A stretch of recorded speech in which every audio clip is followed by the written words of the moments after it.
Before you spend any money applying for either a U.S. entry waiver or a pardon, there are three critical differences you need to understand to avoid making an expensive mistake.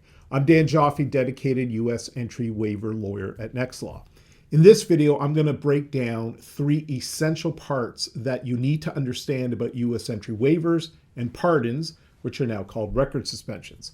By the end of this video, you'll know exactly which document you need and when you need it.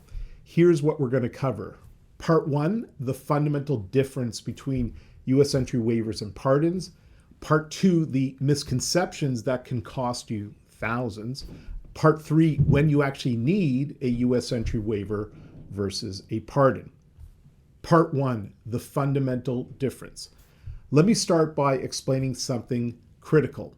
Record suspensions and U.S. entry waivers are completely different documents serving completely different purposes.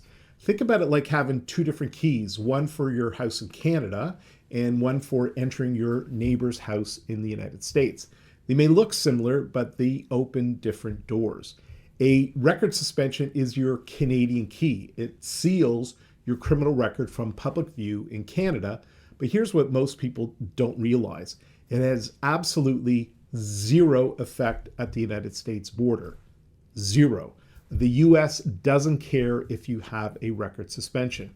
A U.S. entry waiver, on the other hand, is your U.S. key.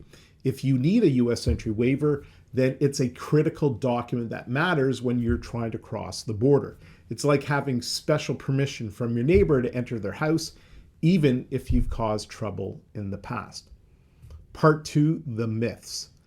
Now, let's talk about the myths that could cost you thousands. There are three big ones I hear all the time. Myth number one, if I get a record suspension, I can travel to the United States. That is wrong. Remember those keys I mentioned? Your Canadian key doesn't work in the US lock.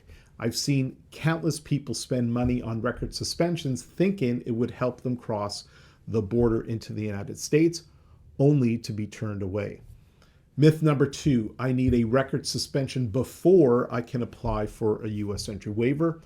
This is completely false, and waiting could cost you valuable time and money. These are independent processes. Myth number three, these documents last forever. This couldn't be further from the truth. While a record suspension is permanent once granted, a U.S. entry waiver has a lifespan of up to 5 years, and typically will just start with a 1-year validity. After the period, you will need to apply again. Part three, when you need each document. Let me break this down in simple terms. Think about what you're trying to achieve.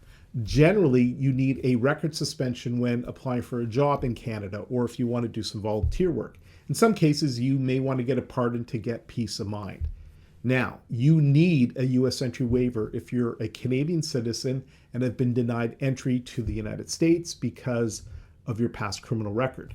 Now, even if you haven't been denied entry but have a criminal record, if your crimes meet a threshold known as crimes involving moral turpitude, then you would need a U.S. entry waiver.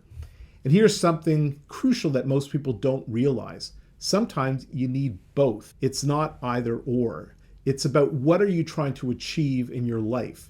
Think about it like this. If you want to work in Canada and attend business meetings in the United States, you will need both keys.